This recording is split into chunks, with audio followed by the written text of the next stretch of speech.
तो सरकार ने किसान की बात को सुनने की बजाय उसके ऊपर लाठियां चलाई, उसके ऊपर वाटर कैनन से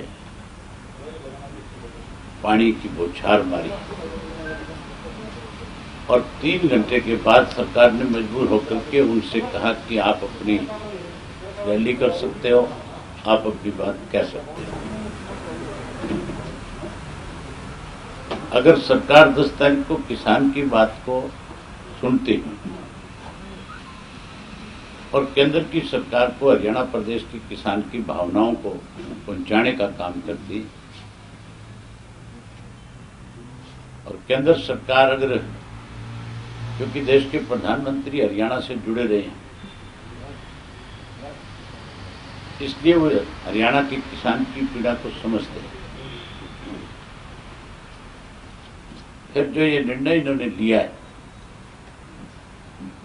शायद इसके ऊपर कोई विचार विमर्श हो सकता था। हमने पहले दिन ही जब ये अध्यादेश लेकर के आए थे, जून के महीने में जब इन्होंने लॉकडाउन की आड़ के अंदर इसका ड्राफ्ट तैयार किया था, उस वक्त ही इंडियन नेशनल लोकदल पार्टी ने यह फैसला कर लिया था कि अगर किसान के साथ किसी भी तरह का केंद्र की सरकार कोई अध्यादेश जाकर के अन्याय करेगी या उसके ऊपर इस तरह का काला कानून बना करके उसे आने वाले समय में अपनी जमीन गिरवी और बेचने पर मजबूर करेगी, तो इंडियन नेशनल लोकदल पार्टी का एक एक कार्यकर्ता किसान के साथ खड़ा होकर के न केवल उस लड़ाई का हिस्सा बनेगा, बल्कि जब तक उसके साथ न्याय नहीं हो जाएगा पूर्ण रूप से, तब तक हमारा एक एक साथी जो है मजबूती से उस लड़ाई में उसका सहयोग करेगा। उसी सिलसिले में हमने पूरे प्रदेश के अंदर मैंने सभी 8 जिलों में जाकर के डिप्टी कमिश्नर्स को मेमोरेंडम देकर के प्रधानमंत्री से, मुख्यमंत्री से आग्रह किया है कि आप इन पर फिर से पुनर्विचार करो, और जहां पुनर्विचार करो वहीं एक चौथा अध्यादेश और लेकर के आओ, जिसमें जहां एमएसपी की गारंटी सरकार की तरफ से दी जाए, वहीं अगर कोई इसको एमएसपी से कम खरीदता है तो फिर उसके खिलाफ आपराधिक मुकदमा दर्ज हो। लेकिन बारी बारी देश के प्रधानमंत्री और बीजेपी के और जेजेपी के लोग कहते हैं कि देश के प्रधानमंत्री की बात पे भरोसा करो। भरोसा उस देश के प्रधानमंत्री पे किया जाता है जो अपनी मैनिफेस्टो को, जो अपनी कही हुई बात को अडिग होकर के निभाने का काम करे। जहां तक इन इश्यूज के ऊपर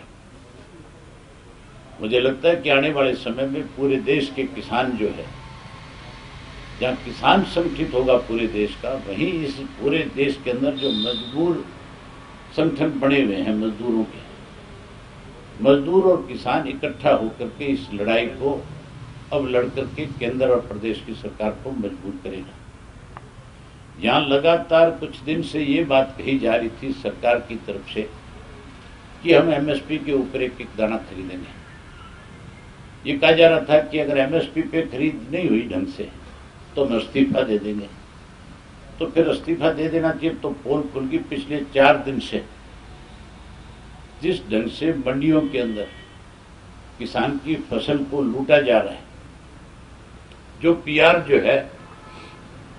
1828 रुपए बिकना चाहिए था, आज उस पीआर को किसान 1200 रुपए क्विंटल में बेचने पे मजबूर हो रहे हैं। सरकारी एजेंसी कोई खरीद नहीं कर रही। किसान सरकारी जो एजेंसी के लोग हैं उनके पास जाकर के उनसे पूछते हैं कि मेरा नंबर कब लगेगा। आगे से उन अधिकारियों का जवाब आता है कि हम अपनी नौकरी आपके इस धान के लिए दांव पे नहीं लगा सकते। हमें कोई क्लियर कट आदेश नहीं है कि आपकी फसल की खरीद कैसे होगी। मुख्यमंत्री ने एक बयान दिया था पिछले दिनों, आपके अखबारों में भी आया था, इलेक्ट्रॉनिक मीडिया पे उस बात को लेकर के खासा प्रचार किया था। मुख्यमंत्री ने कहा था कि हम मंडियों के अंदर अपने मंत्रियों की ड्यूटियां लगाएंगे, हम मंडियों के अंदर अपनी पार्टी के एमएलए की जिम्मेवारी लगाएंगे, ताकि किसान की फसल की कोई अधिकारी अनदेखी ना कर जाए।